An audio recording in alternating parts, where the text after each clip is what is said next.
An Eyewitness News exclusive. A man in Brooklyn accused of stabbing his father dozens of times and dumping his body on a sidewalk like trash. Tonight, he's under arrest. Here's Stephon Kim with what police say happened. 26-year-old Joseph Adams had little to say as he was walked out in handcuffs, but police said he let his blade do the talking. Arrested and charged for stabbing his father 46 times. 46 times. 49-year-old Christopher Adams was sliced up and butchered so badly when they found his body wrapped up in a comforter and plastic bag, being held together by duct tape. Police could not determine his gender. His body was found in front of 45 Van Sinderen Avenue on October 16th. After an extensive search, police tracked down the son in Louisiana. Authorities there then took him into custody during a traffic stop. Adams has been charged with murder, concealment of a human corpse, tampering with physical evidence, and criminal possession of a weapon. What we don't know is the why. Why would his son stab his father 46 times? Sources say he lawyered up immediately and hasn't spoken since. Tonight in New Jersey for 19-year-old Justine Gross. The Penn State student died last week after falling several stories through a trash chute. Tonight, as family and friends gather to remember her, still so many questions about what led up to her death. Eyewitness News reporter Naveen Dhaliwal was there for us. I miss you more than life. On this cold fall night, family, friends, and former Summit High schoolmates of Justine Gross gathered. Her going to college was everything she's ever wanted. To remember this beautiful young woman who was a sophomore at Penn State. Thank you so much. Her mother, Francoise, tells us her daughter had big dreams to be in finance. Pure beauty, beauty and joy and strength, intelligence. She was once a cheerleader. She was a leader for her teammates. She was kind-hearted, bubbly.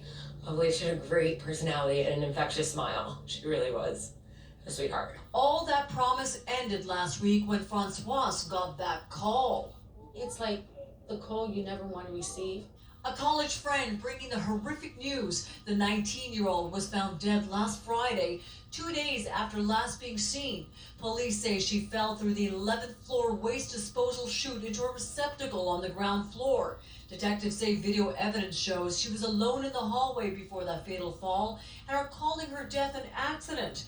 But her family, on the other hand, Penn State State College police, they did everything that they needed to do, but there's absolutely more that they could do, and there's much more questions, absolutely. While they hope to get those answers, tonight, being here at the football field, where she was the varsity cheerleader, is overwhelming. They're coping with the loss of this bright star. Don't take your family, or don't take anyone for granted, because you may see them one day and they may be gone the next.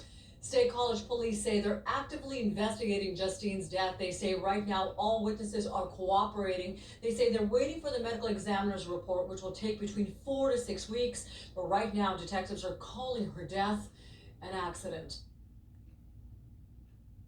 Accused in the execution-style killing of a mother on a Brooklyn street is back in New York to face murder charges. Detectives escorted 42-year-old Claudia Williams from the 77th precinct in Crown Heights this morning. She had been extradited from Florida, where she was arrested last week. Police say Williams was caught on surveillance camera in August, walking toward Delia Johnson and shooting her in the head.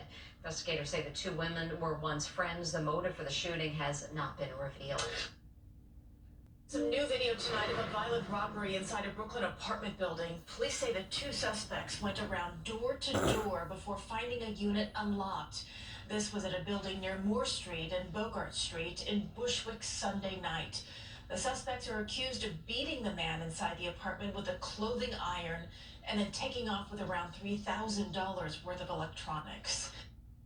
Crime Task Force is searching for a group of people who attacked a man in Brooklyn as they made anti-Jewish remarks. These are the 5 people police are looking for in the assault Thursday night on Empire Boulevard in Crown Heights. Officers say the group approached a 25-year-old man, made anti-Semitic remarks, then hit him in the head. The victim was not seriously injured. NYPD has arrested a man in a shooting that killed an innocent mother in Brooklyn. Police picked up 29-year-old Oliver Case after receiving an anonymous tip. He's been charged with murder in the shooting of Lemose Thomas. The 54-year-old mother was hit by a stray bullet back in August.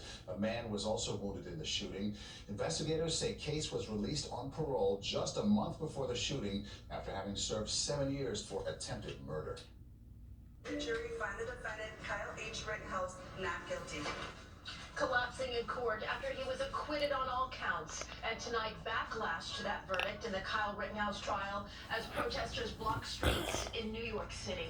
Good evening, I'm Christine Johnson. And I'm Maurice Dubois. The group carried signs and chanted as they marched from the Barclays Center to the Brooklyn Bridge. Shot or two over that bridge around 9 this evening as demonstrators blocked traffic lanes. The group remaining peaceful, and there have been no reports of any arrests. We have live team coverage for you. Dick Brennan standing by with more on the verdict. But we begin with CBS 2's Allie Bauman live in downtown Brooklyn with more on those demonstrations tonight. Allie. Well, Maurice and Christine, that group began marching from this location earlier, about a couple hundred people, peaceful yet passionate, many telling us they are disappointed with this verdict, but they are not surprised. Protesters started gathering here outside the Barclays Center around 7 p.m., listening to speeches before beginning to march through downtown Brooklyn and onto the Brooklyn Bridge, where they stayed in defiance before eventually continuing to Manhattan. The crowds out here saying they are standing in solidarity with Kenosha, angered by the Rittenhouse verdict and calling his acquittal a double standard. Many out here told us they believe this verdict is a failure of the justice system. The message basically is that when you stand up for black liberation, when you stand up for black lives, no matter who you are, you automatically become a target of the system. This sets a scary precedent, you know, I'm not sure what to do as like a regular person, so I just made this sign. It just shows how bad we are in this country with just this one verdict that I think most of us were expecting. The protesters that we spoke to out here reiterated that they want to keep the demonstrations peaceful tonight. One protester told me that he hopes that people watching the marches from the sidewalk use it as an opportunity for self-reflection. We're live outside the Barclays Center in downtown Brooklyn. Allie Bauman, CBS 2 News. Allie, thank you. A woman who allegedly kept a shocking secret for more than 35 years now faces a murder charge. Greenwich police say 62-year-old Janita Phillips concealed a pregnancy from her husband and her family, and then killed her newborn in 1986. CBS 2's Tony Aiello reports. For 35 years, Janita Phillips must have wondered if her past would one day catch up to her. Likely unaware that inside this room at Greenwich PD, detectives worked relentlessly to uncover her secret. This had troubled her throughout her entire life, and then she did seem remorseful. Police say in May 1986, Phillips hid a pregnancy from her husband Jerry and their young son, secretly gave birth to another boy at their apartment in this building, killed the child, and put his body in a dumpster. The tragic death made headlines at the time. Phillips was questioned but denied any involvement. The family quickly relocated from Greenwich to a suburb of Orlando, Florida. Last year, the Greenwich Cold Case Squad connected some of the 1986 evidence to Phillips' husband. Cops secretly retrieved garbage from their home in Lake Mary, Florida. Police say DNA testing confirmed both were parents of the dead newborn. We take every life in our community very seriously, and obviously to lose one at such a young age without any attribution, any responsibility, has tugged at our heartstring over the years. The arrest warrant says Phillips confessed to the crime, blaming stress and her husband's wish to have no more children. It's a very, very tragic situation, and she's had to live with this grief for 35 years. For now, the charge against Janita Phillips is murder, the only charge applicable given the statute of limitations. There is every indication this case will result in a plea deal to a lesser charge, bringing closure sometime next year. At the courthouse in Stamford, Tony Aiello, CBS 2 News.